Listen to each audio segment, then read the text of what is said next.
Usamos sustancias químicas para modificar nuestro cerebro desde que se supo cómo fermentar la uva. Samuel Barondes.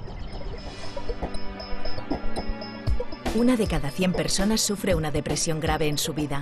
Una de cada 10 padece un desorden de ansiedad. Y una de cada 100 tiene síntomas esquizofrénicos. La carrera para encontrar fármacos es un camino lleno de obstáculos y casualidades. Eduardo Punset debate con el psiquiatra Samuel Barondes de la Universidad de California sobre la azarosa historia de los fármacos psiquiátricos y sus efectos colaterales, fuente de polémicas críticas.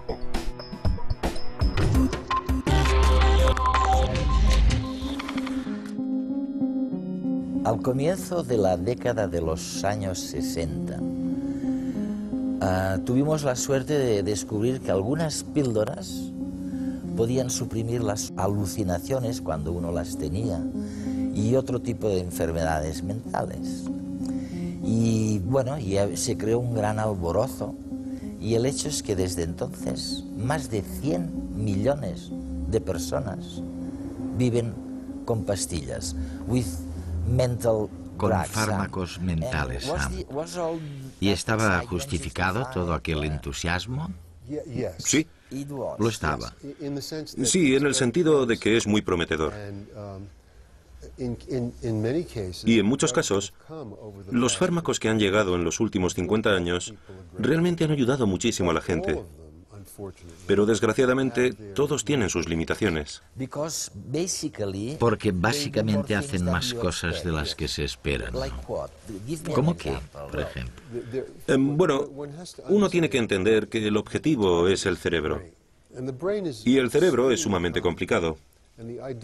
Y la idea de que una pastilla puede entrar en el organismo e ir exactamente a los sitios correctos y hacer exactamente las cosas adecuadas y dejar en paz a todo lo demás es muy ingenua. Los efectos colaterales, los otros efectos en diferentes partes del cerebro o en diferentes partes del cuerpo, porque la pastilla va a todas partes, pueden ser no deseados.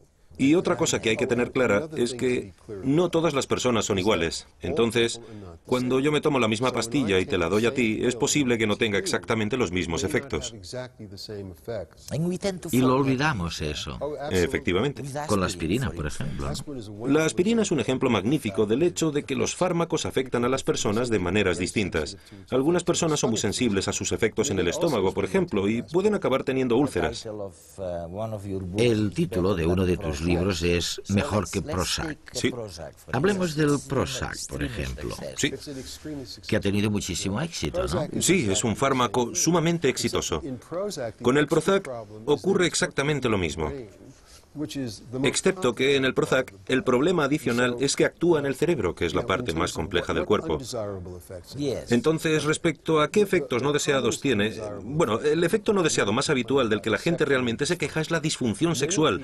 Muchas personas son incapaces de tener un orgasmo cuando están tomando Prozac.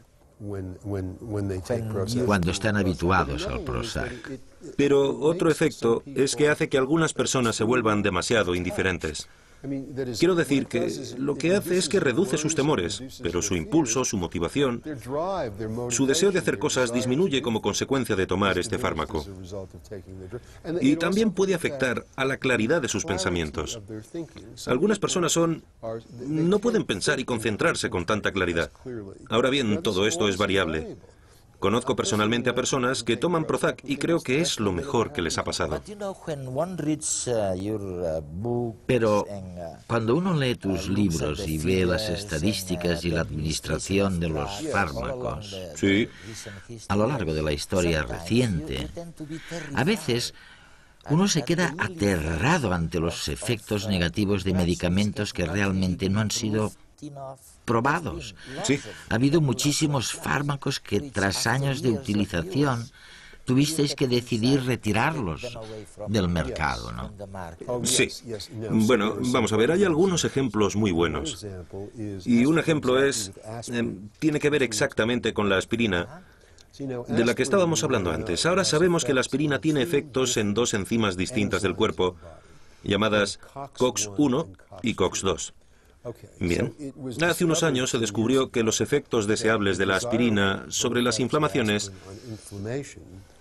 son debidos a su efecto sobre el COX-2. De manera que las empresas farmacéuticas decidieron, vamos a fabricar una aspirina que actúe sobre el COX-2 y no actúe sobre el COX-1. La empresa Merck fabricó un maravilloso fármaco llamado Viax, que actúa únicamente en el COX-2 y no en el COX-1. Y lo vendían y era estupendo. Y estaban ganando miles de millones con él. Pero resultó que era tan eficaz, actuando únicamente en el COX-2 y no en el COX-1, que en realidad eso resultó ser malo. Porque resulta que si realmente lo dejas actuar de una forma selectiva, eso puede aumentar tus probabilidades de tener coágulos. Y entonces la gente, al tomar eso, empezó a tener infartos. Fue un resultado completamente inesperado. Y en consecuencia tuvieron que retirar el medicamento del mercado. Ha habido litigios y muchos de los miles de millones que ganaron al fabricar ese fármaco los perdieron resolviendo esos litigios a causa de su efecto indeseable. Sí, pero ahora hay un reglamento más estricto sobre todas estas cuestiones. Sí, pero lo interesante acerca de este problema es que incluso el reglamento estricto no pudo impedir que eso ocurriera. Fue necesario que millones de personas tomaran el medicamento durante mucho tiempo, porque ese efecto tardó años en aparecer. Y sencillamente no es práctico probar los medicamentos en millones de personas durante años antes de introducirlos. Ya cuesta más de $1.000 millones introducir un fármaco nuevo. Si hubiera que hacerlo pasar por ese tipo de prueba, costaría decenas de miles de millones de dólares. Simplemente no es práctico. En todos los sistemas organizados complejos a veces se producen problemas. También en el cuerpo humano. Órganos que se colapsan, zonas irritadas, bloqueos en determinadas arterias. Y los fármacos son las herramientas que tenemos para intentar que todo vuelva a funcionar. Actúan como mensajeros que corren por toda la ciudad para entregar soluciones. Aliviar un resfriado, calmar ardores de estómago, detener una infección. Sin embargo, no son tan precisos como solemos pensar. Cuando tomamos una pastilla, el principio activo se reparte por todo el organismo. Pensemos en la aspirina, que es quizás uno de los medicamentos más populares. Se emplea como antiinflamatorio y analgésico para aliviar el dolor y reducir la fiebre. A su vez, tiene efectos positivos sobre el corazón, puesto que ayuda a evitar la coagulación sanguínea, pero puede dañar el sistema digestivo. Los efectos secundarios de los medicamentos suelen ser poco importantes. Y de hecho, los propios órganos no afectados, cuando reciben un fármaco que no necesitan, se encargan de deshacerse de él. Pero el hecho de que los medicamentos se esparzan por todo el cuerpo también puede dar lugar a resultados inesperados, y es así como se han descubierto a menudo los mejores usos de muchos fármacos. Por ejemplo, las anfetaminas. Un químico en los años 20 dio con ella cuando intentaba encontrar una sustancia que actuara en los pulmones de los asmáticos y les aliviara las crisis. La que obtuvo descongestionaba la nariz y, además, hacía que los pacientes estuvieran más despiertos y atentos, y que se sintieran mejor, por lo que empezó a dársela a personas con trastornos de sueño y a depresivos, y funcionó. Más adelante también se probó en niños con trastornos psíquicos y se descubrió que las anfetaminas les volvía más atentos y tranquilos. Más curiosa y divertida es la historia del Viagra. Un grupo de investigadores realizaron un experimento con personas con el objetivo de probar un medicamento para tratar las enfermedades del corazón. Sin embargo, no les funcionó como ellos creían. Al acabar el ensayo, los participantes no querían devolver las pastillas. Y es que les habían encontrado otras utilidades.